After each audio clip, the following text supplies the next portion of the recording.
There's three main things I want to talk about following Supercars' latest round in Darwin, which the key contenders for this year's title might well look back upon as a pivotal moment in this year's championship.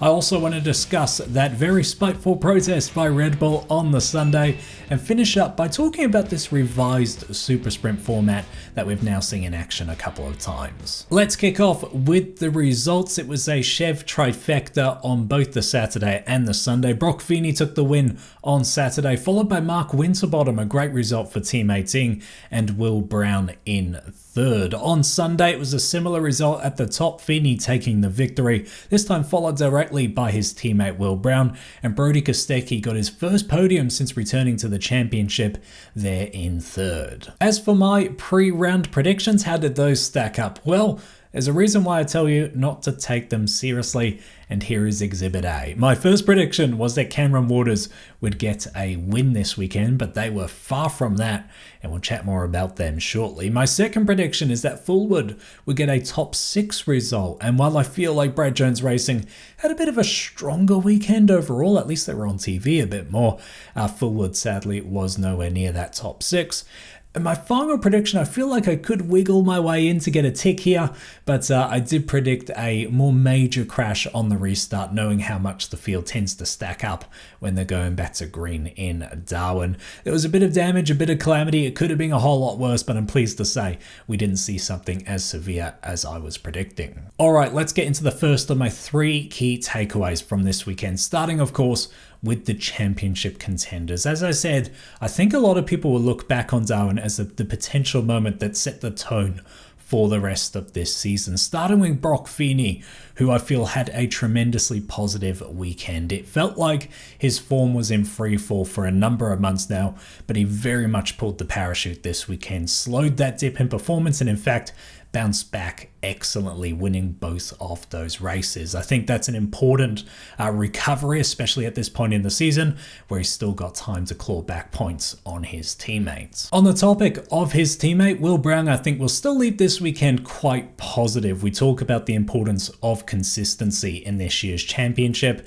and if that is one of Brown's off weekends and he's still got a podium in both the races, I think he can take a lot of comfort looking to the rest of this year. Brock Feeney clearly has much higher highs, but potentially much lower lows.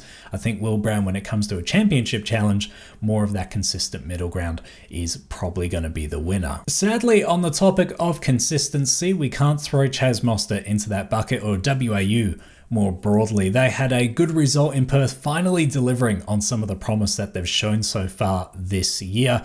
And I asked the question if they would use that to build up a championship challenge. But unfortunately in Darwin, that all came undone. Both of their cars struggling massively in qualifying saw them towards the back of the pack. Now, Chaz Mostert, despite not being the best weekend, he may look back on Darwin as one of those important salvage weekends where you make the best of a bad day, because he overtook, I think, nearly 16 or 17 cars on the Saturday and scored some strong points. It wasn't as good on the Sunday, but once again, I think considering where they qualified, they can be quite happy where Mostert in particular ended up in both those races. Cameron Waters, however, I also asked if they would build a championship challenge. I think after this weekend, though, there has to be some serious head scratching going down there at Tickford. They shrunk from 4 cars to 2 cars this year to try and focus all their efforts on consistent, strong performances, and this year just hasn't delivered that so far. And this weekend, sadly,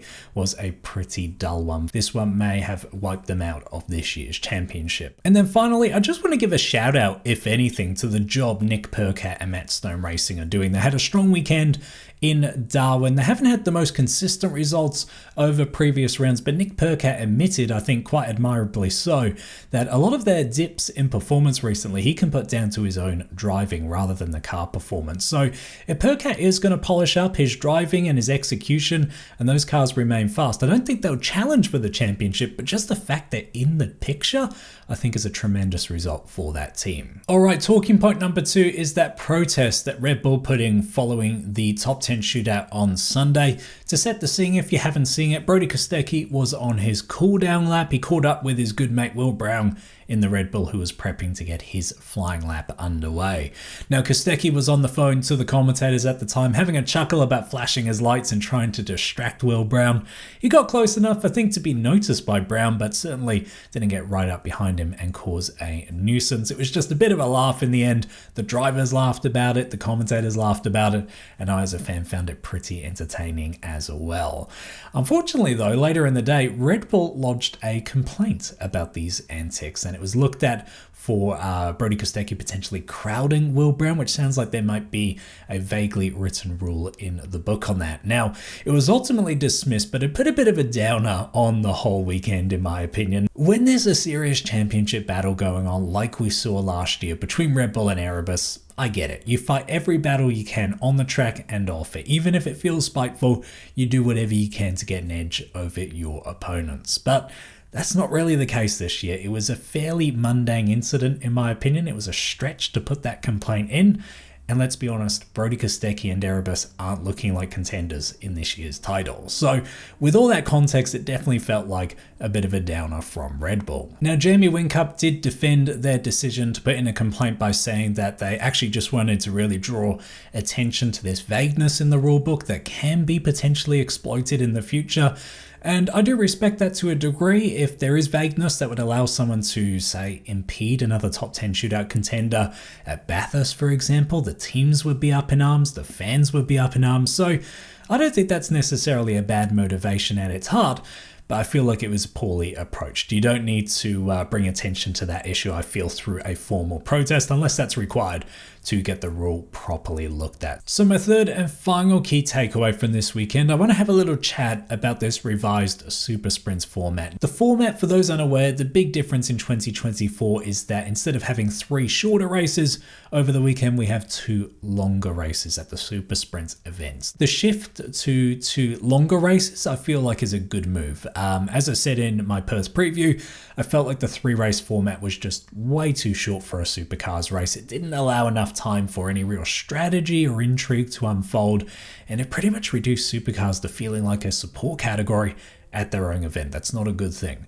The move towards the 2 races, I feel, really improves that situation. However, there's still some refinements I'd like to see in the format. For a start, I feel like practice should stop at the end of Friday. Friday should be practice day. If you're running the cars in practice on Saturday or Sunday, in my opinion, that's just wasting time that could otherwise be spent racing or qualifying. So in my ideal world, we'd have 2 practice sessions on the Friday, and fairly short ones at that as well. And I've tried to keep the overall track time fairly similar to what we have now to try and keep what I'm proposing here reasonable and realistic within the current approach of Supercars. So we'd have 30 minutes in the morning and then 30 minutes in the afternoon on Friday for practice.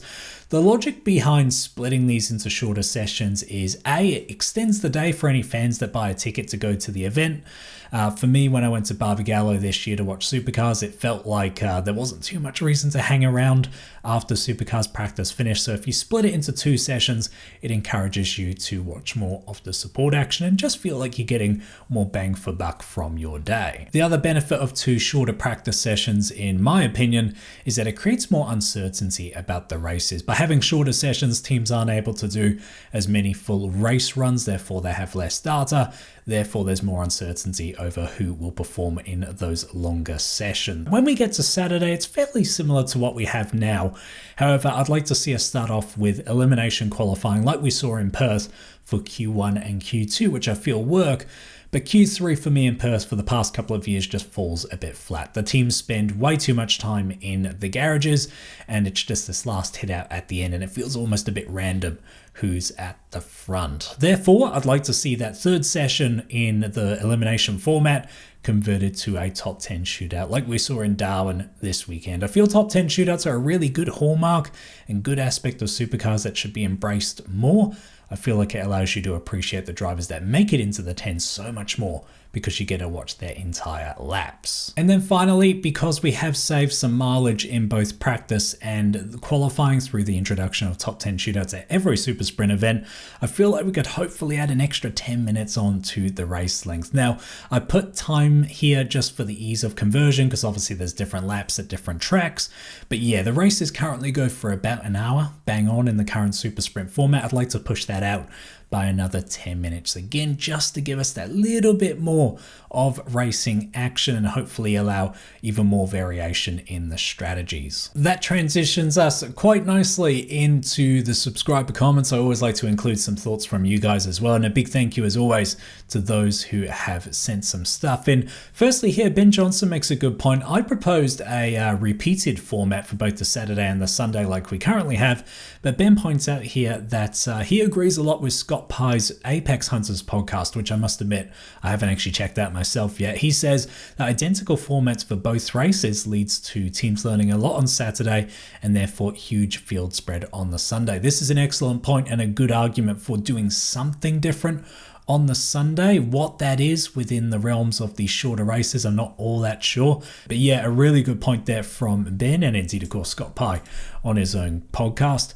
Chris Croft here makes a good point as well. There was a good mix of teams up towards the front, which was interesting. Now, this kind of reinforces my point. I feel like Gen 3 is delivering overall when it comes to variety. We are seeing more people up towards the front, especially in qualifying, but then we don't see all that much on the racing action side of things, which is obviously the most important thing. On the topic of equal opportunity though, the dreaded P word, parity, has re-emerged again this weekend, as alluded to by Mad Kiwi here, saying not too much blue up towards the front. The reports out of Darwin are that the Ford teams are questioning the parity situation once again, particularly when it comes to engines. Now, after the very strong showing from Ford at Wanneroo Raceway, it does feel a bit rich that the parity arguments have come out again so soon, but it must be said Wanneroo and Darwin are very different tracks, with Darwin obviously having a lot more reliance on engine performance. Now,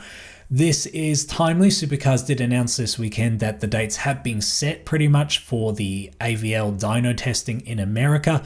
That's going to take place before Bathurst, and that's excellent timing, because if there is a question mark around the engine side of things, we definitely want that sorted before the biggest event of the year. As for my overall weekend rating, I'm unfortunately giving this one another bang average score at 3 stars.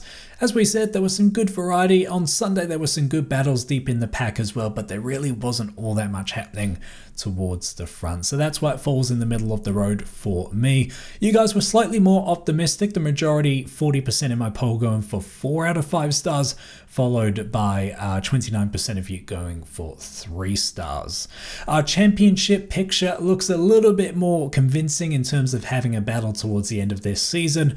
Will Brown still leads the way, although Brock Feeney has closed the gap. Chas Mostert did well to salvage his weekend, reducing the damage from that one. He'll hopefully recover in Townsville. Nick Percat, as I said, still doing a great job up there in 4th. James Golding equally deserves a shout out in 5th. Cameron Waters, unfortunately, a bit of a struggle there in 6th. Will Davidson and Anton Di Pasquale round out the top 8. On the team side of things, it's looking a little bit more boring, unfortunately. Red Bull really have stolen a march on their rivals here, and I'm sure this championship will be put to bed in the not too distant future. They're at the top there, followed by Walkinshaw and Andretti United in 2nd. Shelby Power continuing their slow creep towards the front there in 3rd.